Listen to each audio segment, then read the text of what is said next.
Hello and welcome to a new tutorial. Today I want to show you step by step how I color the eyes and also talk a bit about the tools and some tricks that I use. I am going to explain it using this drawing of Cloud here as an example, but of course it also works for other characters and there are plenty of options to personalize it. But before we begin, let me shortly explain a few basic functions that will reoccur. You might be already familiar with them, but I want everyone to be on the same level. I will be using clipping layers. By pressing this button here, a layer gets clipped to the layer underneath. Any paintings you do on the clip layer will only be visible in the shape of whatever the layer underneath is filled with. Locking transparent pixels has a quite similar effect. You can lock a layer by pressing this button here.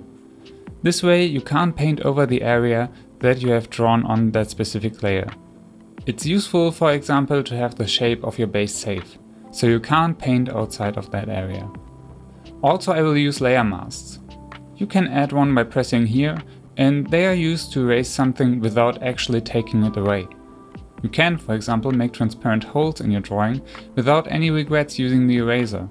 To have those erased spots reappear, just paint onto the layer mask with your ordinary brush. It's great if you need to refine what you erased, or you can simply delete the mask if you want to make everything undone. And lastly, there will be some layer and brush blending modes, like the mode overlay and the mode saturation. There are a lot of these modes, and to address all of them would take a bit too much time. For now, just know that you can find them here for the layers and here for the brushes. Now that we have that out of the way, let's begin. Step 1. The base. My drawings are usually structured like this. Here I have my line art as a group layer on top, and underneath are the color layers, with a base layer that has a solid shape of my character, and the details are on the layers clipped on top. To start with the eyes, I create a new layer on top of the skin layer, and using the line art as a guide, I fill the shape of the iris. I used the circle tool here and filled it with a dark blue color, but you can of course use the magic wand for the selection, or just use a hard round brush and trace the outline to achieve the same result. After that, I erase any excess color that goes over the lines and lock the layer. This is our base for the iris.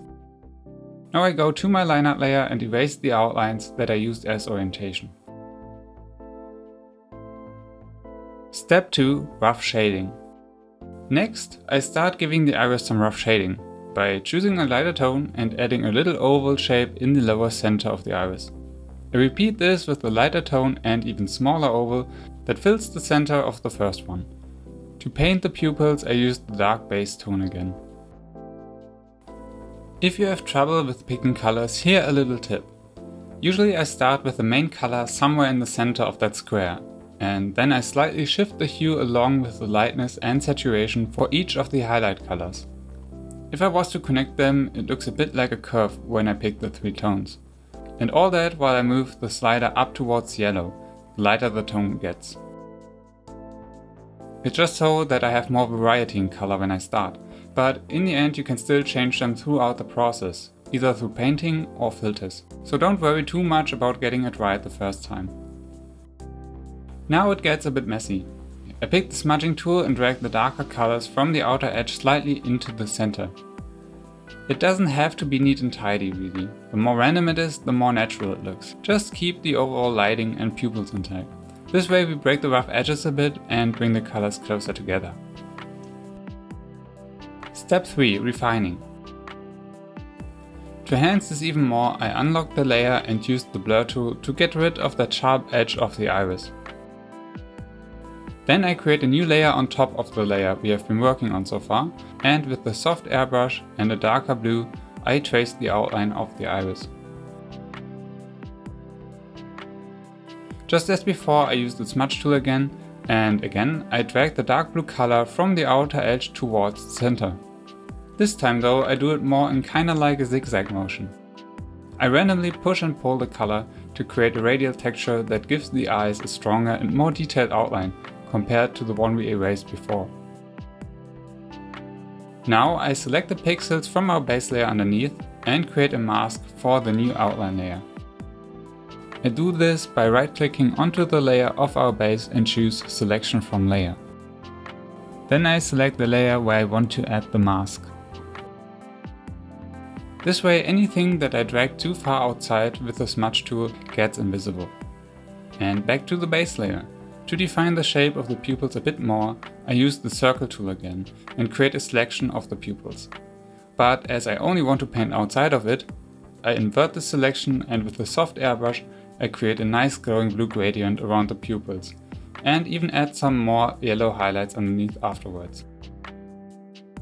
For more texture I create another new layer and using the G-pen I sprinkled some ultramarine around the pupils in a ring-like shape. Then I slightly smudge it in a zigzag fashion, just like I did before.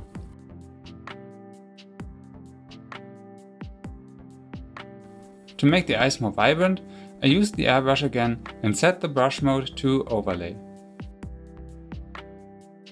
With the light blue I add more glow to the eyes. And as the soft outline now looks a little too dark compared to the rest, I lock that layer and lighten it up a bit with the regular airbrush again, just partly painting over it with a lighter tone. Step 4. Adding details. Next are some tricks to add even more details. I use a sprinkle texture brush set to overlay and spread some white speckles onto the lightest part of the iris. On the darker parts I use a dark blue color. I will link the brush I used in the description, but you can of course use different textures and play around with other brushes you like. For more variety in color, I create a selection of the base layer and a correction layer on top. This one is the tone curve correction layer, and I randomly bend these curves to look like this wave thing here. Doing this, the iris looks weird at first, but as we set the tone curve layer to saturation mode, we create a slightly pearlescent effect. It turned out a bit too light still, so I used the level correction on the base layer to add more contrast. For a little cherry on top, I create a new layer and use a single sparkle drawn from one of the default brushes and place one on each eye. And now we can finally merge all of these layers down to our base layer. But we are not fully done yet. As a little attention catcher, I create a new layer on top, setting the layer mode to saturation, and trace the soft outlines of the iris with a highly saturated tone to make the eyes glow even more. For the final highlights I use a black tone first and sketch out the shape of the highlights, just so that I can then draw the same shape with the white color on top. Using the black color first makes the highlight appear a bit sharper when we zoom out. Lastly, I add some lashes by using the same method. On a new layer above the line art layer, I use a black color first to add lashes with the G-pen. Then I pick the color of the waterline to give the lashes a nice sharp and pointy look.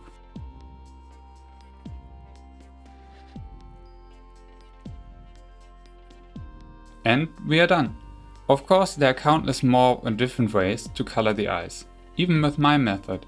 You can work with different layer modes on top, like multiply and erase the highlights for example, but you can also work with different textures, proportions or colors, skip steps or take it to a completely new and different direction.